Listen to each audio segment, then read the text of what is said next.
त्या टेम्पोचा दरवाजा उघडा आहे, मग थोडस राईट बस जास्त नाही घ्यायचं. आलं लक्षात? थोडस घ्यायचं. हे स्टेअरिंग कसं आहे? पॉवर स्टेअरिंग काय म्हणतं, मला थोडं जरी वळवलं तर मी वळेन, मला हातभर फुटभर वळवायची गरज नाही. आलं लक्षात तुमच्या? येस, थोडं वळवायचं. हा, काय प्रेशर घेऊ नका. आज पहिला दिवस आहे, चुकणार आहे तुमचं, चुकू द्या. बरोबर? येस. पाहुणा म्हणून ड्रायव्हिंग करा, पाहुणा म्हणून या, शिकून निघून जा.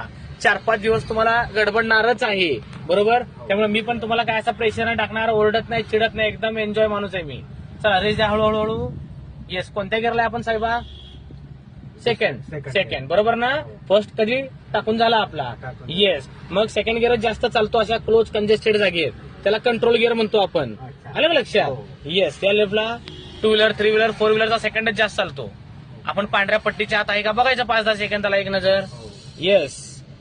डरने का नाही, टेन्शन फ्री गाडी चलाओ.